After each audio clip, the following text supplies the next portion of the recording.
queridos, tudo bem com vocês? Espero que sim.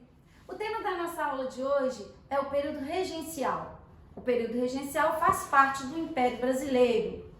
A imagem que vemos projetada na tela é a imagem daqueles que comandaram o que chamamos de período regencial.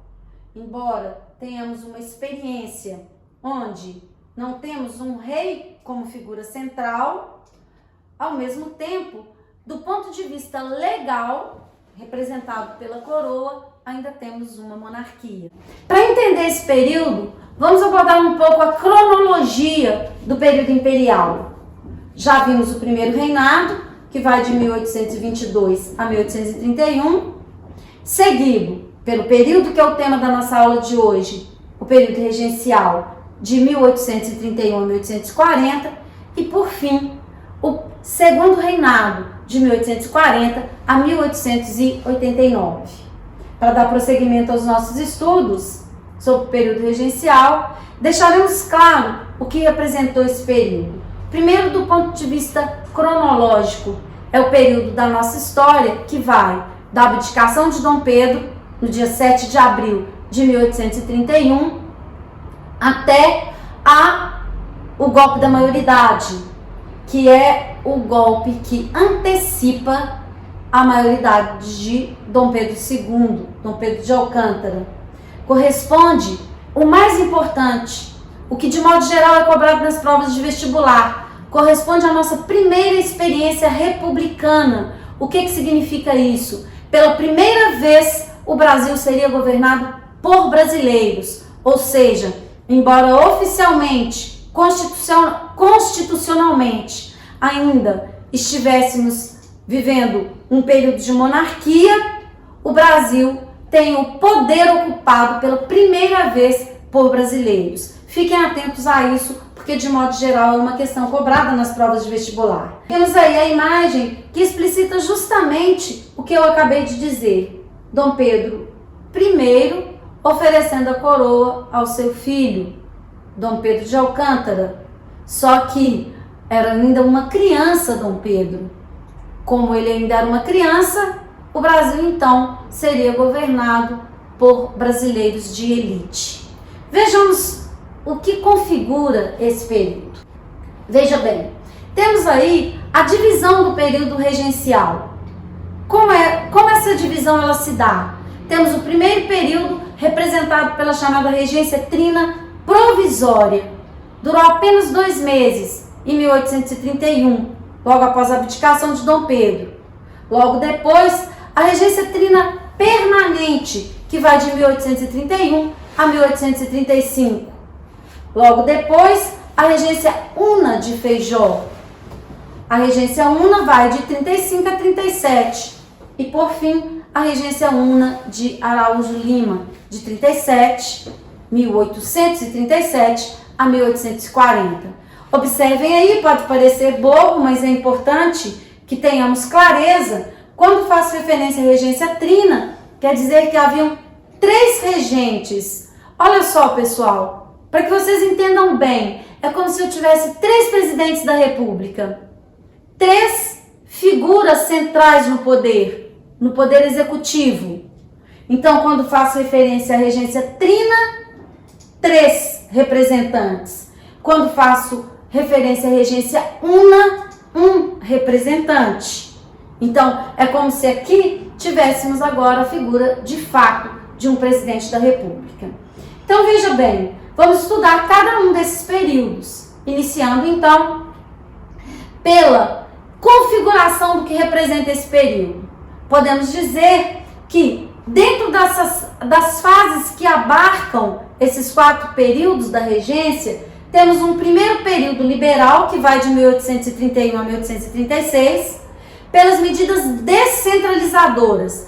Olha só, pessoal, para a gente entender, a gente vai falar muito sobre questão de centralização, descentralização, não só agora no período regencial, mas ao longo de toda a história do Brasil. Quando falamos que temos medidas descentralizadoras, isso significa que o poder central, o poder executivo, ele é mais fraco, que existe uma autonomia para as chamadas províncias, no caso que estamos estudando agora, ou quando os estados são estabelecidos com a proclamação da República para os estados serem mais fortes. Então, nesse período de 31 a 36, ele vai ser caracterizado por medidas de maior autonomia para as províncias. Isso tem que ficar bem claro. No segundo período, que a gente chama de período conservador, que vai de 1836 a 1840, temos medidas centralizadoras, ou seja, uma tentativa de fortalecimento do poder executivo. Então, dentro de todo o período regencial, temos medidas descentralizadoras a princípio e depois centralizadoras. Então, depois desses primeiros partidos que eu acabei de citar, no período regencial, esses partidos dão lugar a outros partidos. Desaparecem os partidos que eu acabei de mencionar e novos grupos políticos se formam. Que grupos políticos são esses? Isso a gente vai ter que saber mesmo, tá? Não tem como. Ah, mas é muito chato, eu vou ter que decorar o nome de partido. Tem que decorar o nome dos partidos, inclusive para a gente entender uma evolução desses partidos até hoje. O primeiro partido que a gente cita são os chamados liberais moderados. Eles são originários do Partido Brasileiro. O Partido Brasileiro é composto fundamentalmente pela elite latifundiária. E o que eles defendiam lá no primeiro reinado? Eles queriam que Dom Pedro ficasse no poder, mas que Dom Pedro não exercesse o poder de forma absoluta. Não foi isso que estudamos? Então, o Partido Brasileiro, ele vai se transformar em partido liberal moderado, que defende o quê? O centralismo político e a monarquia. Ou seja, eles querem que Dom Pedro, para eles, Dom Pedro poderia continuar no poder, desde que não exercesse o poder de forma absoluta. Ou seja, muito coerente com o que eles já defendiam no antigo Partido Brasileiro. O principal representante desse partido é o padre Diogo Feijó. Os liberais exaltados, eles são originários dos liberais radicais. São, de modo geral, pertencentes também à elite, mas à elite do Nordeste, a elite decadente da cana-de-açúcar. O que eles defendem? Já como o antigo Partido Liberal Radical, eles defendem o federalismo, ou seja, a descentralização, dividindo-se em monarquistas e republicanos. Por que esse partido ele desaparece? Porque há uma cisão dentro do partido. Alguns defendiam a monarquia e outros defendiam o republicanismo. Daí a transformação do partido. O principal representante, Cipriano Barata. O mesmo Cipriano Barata que participa da Confederação do Equador. Lembrem-se lá, os dois líderes da Confederação do Equador, Cipriano Barata e Frei Caneca. Por fim, os chamados restauradores, membros do antigo Partido Português.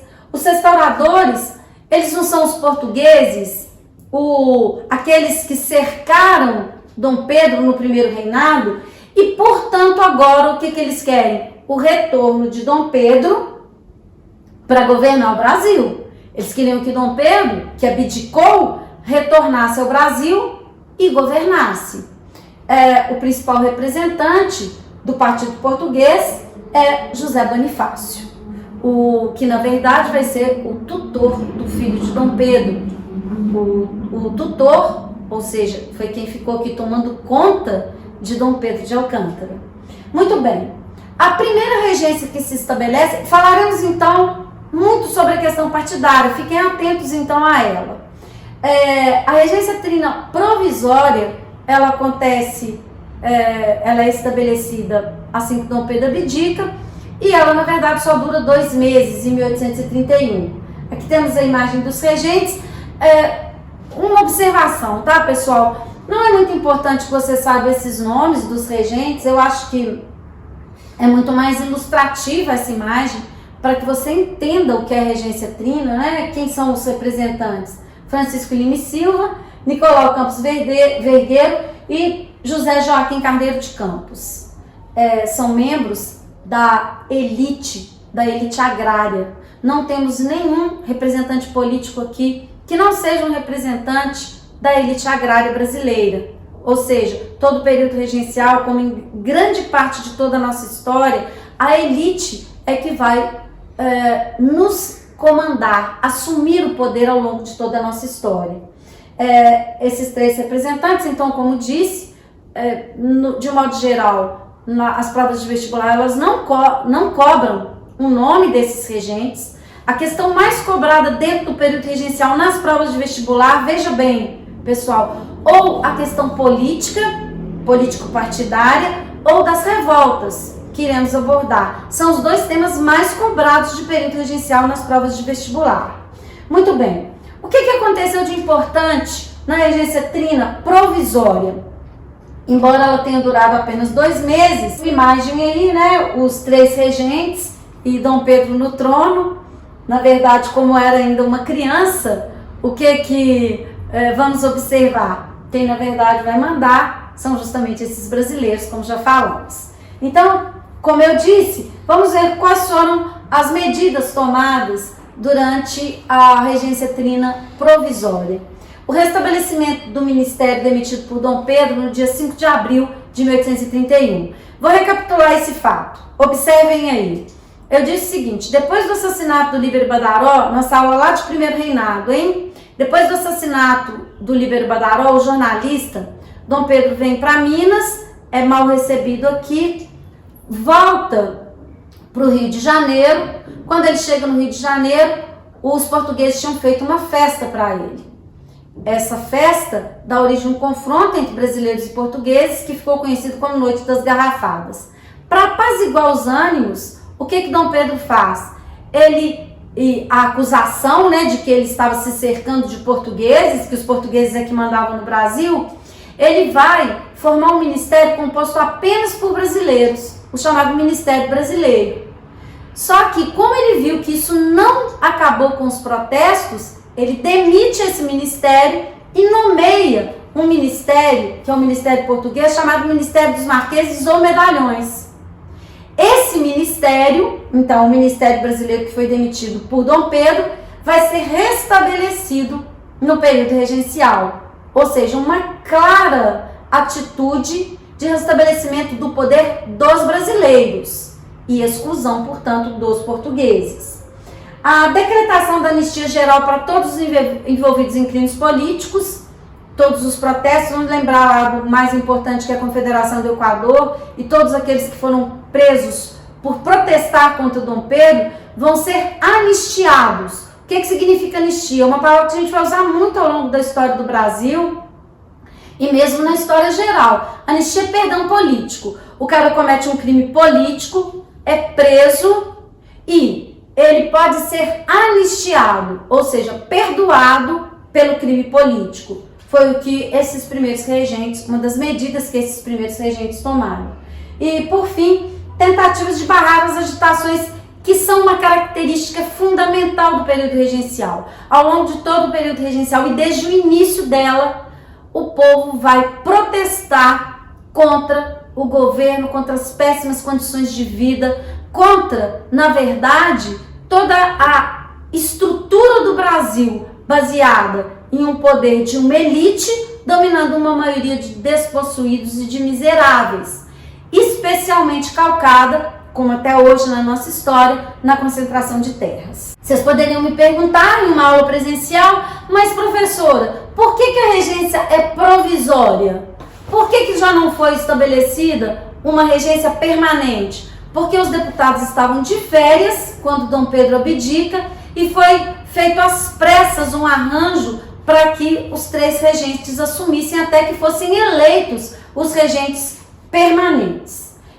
Esses regentes permanentes assumiriam na chamada regência trina permanente, a mais importante de todas. Aqui falaremos das medidas mais importantes do período regencial, as que vocês têm que saber, ok? Bem, de novo coloco aí o nome e a imagem dos regentes. Francisco de Lima e Silva, de novo, foi eleito como regente permanente.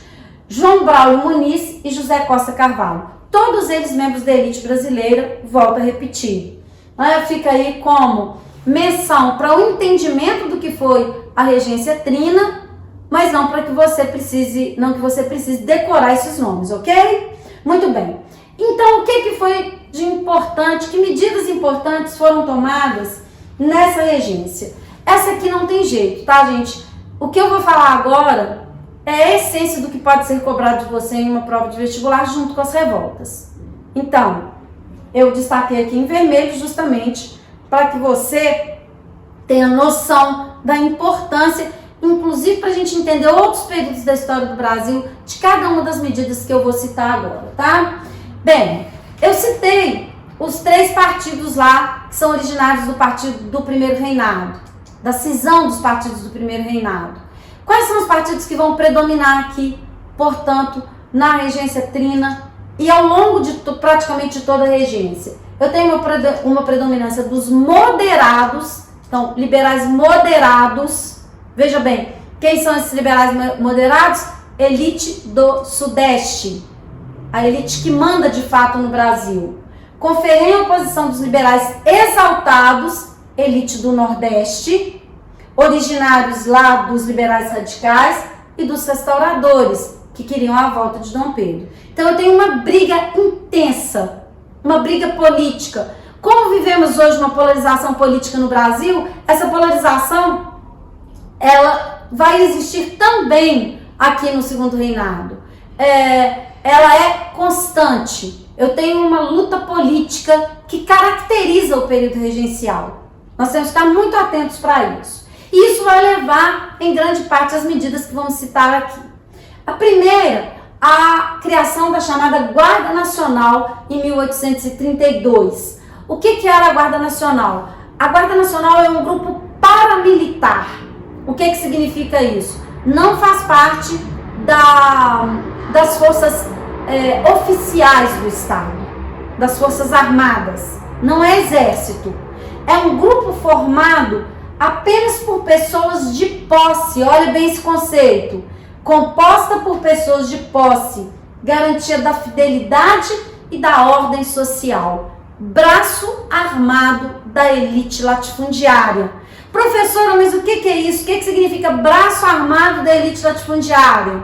Pessoas de posse, armadas, que, exemplo, eu tenho uma revolta em uma província. Quem é que vai lá controlar essa revolta e matar os revoltosos? A Guarda Nacional. É o Exército? Não. É esse grupo de paramilitares que age em interesse próprio. Na verdade, qualquer movimento que ameace a ordem estabelecida vai ser contido pela chamada Guarda Nacional. Uma observação aqui para os nossos estudos futuros: a Guarda Nacional, ela é responsável pela origem do chamado coronelismo na República Velha.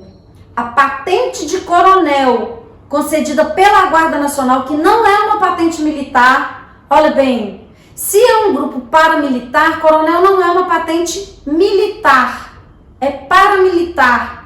Então o cara era chamado de coronel, mas ele não é um coronel do Exército. E esse coronel da Guarda Nacional vai ser o mandatário que vai dar origem ao fenômeno que chamamos de coronelismo na República Velha. Veja bem isso, hein? A gente precisa dessa relação para a gente entender depois a República Velha. A segunda medida, o chamado Código do Processo Criminal de 1832. O que foi o Código do Processo Criminal? O código é um código jurídico, então um conjunto de leis. Entendem isso? Então, olha só, vê se você entendeu. Conjunto de leis. O que esse conjunto de leis faz? Ele concede ampla autonomia para os municípios, com o juiz de paz sendo eleito pela população local. Professora, eu não entendi nada. O que significa isso? Juiz de paz é o juiz dentro da província, dentro do município. O que esse juiz faz? Ele que decide todas as questões. Então, ocorre um crime dentro do município. Quem é que vai julgar esse crime? O juiz de paz. Então, olha só, autonomia aos juízes que são eleitos pela população. Olha aí a grande questão que você precisa entender. Quem é a população que vota? O voto é censitário pela Constituição de 1824. A população que vota, então, são Os latifundiários, os ricos, porque eu tenho que ter dinheiro para ter direito de voto. Portanto, esse juiz é um representante de quem? Da elite agrária. Esse juiz, portanto, quando ele tem que julgar qualquer crime, se existe um impasse entre uma pessoa pobre e um latifundiário, uma pessoa rica, não preciso nem de te dizer a favor de quem esse juiz de paz ele vai advogar. A grande questão é essa. O Código do Processo Criminal reforça o poder da elite agrária, mais reforçado ainda pela Guarda Nacional. Eu tenho, então, um aparato jurídico junto com um aparato paramilitar que justifica o poder da elite agrária. É isso que você tem que entender. Tudo isso vai ser também fundamentado e necessário que fosse por uma reforma constitucional representada pelo ato adicional de 1834. Então, o que é o ato adicional? O ato adicional é como se fosse uma emenda à Constituição de 1824. Como se fosse não, ele foi uma emenda à Constituição de 1824. E o principal objetivo dessa reforma constitucional era tentar promover um equilíbrio entre as forças políticas. A briga entre esses partidos, como eu já mencionei, ela levaria à necessidade de uma reforma na Constituição. A gente vai analisar cada um dos pontos dessa reforma constitucional. Primeiro, fim do Conselho de Estado. O que o fim do Conselho de Estado ele representa? Ele representa uma medida descentralizadora. O Conselho de Estado, ele é o órgão de assessoria direta do imperador. Se não tem imperador, não faz sentido ter Conselho de Estado. Observem bem. Segunda, criação das Assembleias Legislativas Provinciais. O que são essas assembleias? É um órgão político dentro da província, ou seja, medida descentralizadora, que agrada a quem?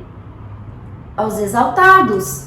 Que os exaltados queriam o quê? Não é a elite decadente do Nordeste? Então eles queriam que o poder estivesse nas províncias. Terceira medida, fortalecimento do poder do presidente de província. Também vai agradar os exaltados. Por que agrada os exaltados? Porque, na verdade, o poder está dentro da província. Medida descentralizadora. Então, descentralizador, criação das assembleias legislativas provinciais, descentralização com fortalecimento do poder do presidente de província. Mais uma medida, transformação da regência trina em regência una. Essa vai agradar os moderados. Por quê? Porque está centralizando o poder. E por fim, não coloquei aqui, eu tenho também a manutenção da vitalicidade do Senado. O que significa isso? Quem é que ocupava o Senado? Principalmente os portugueses. Se o Senado continua vitalício, está agradando aos restauradores. Ou seja, o ato adicional pretendia ser um equilíbrio de forças entre os principais partidos. Na verdade, o ato adicional cria uma grande contradição. Por centralizar de um lado e descentralizar de outro, o ato adicional acabaria exacerbando todos os conflitos políticos já existentes entre esses partidos, que acabariam culminando em todas as questões que veremos na segunda parte de nossa aula da regência una de Padre Feijó e na regência una de Araújo Lima. Continuamos daqui a pouco.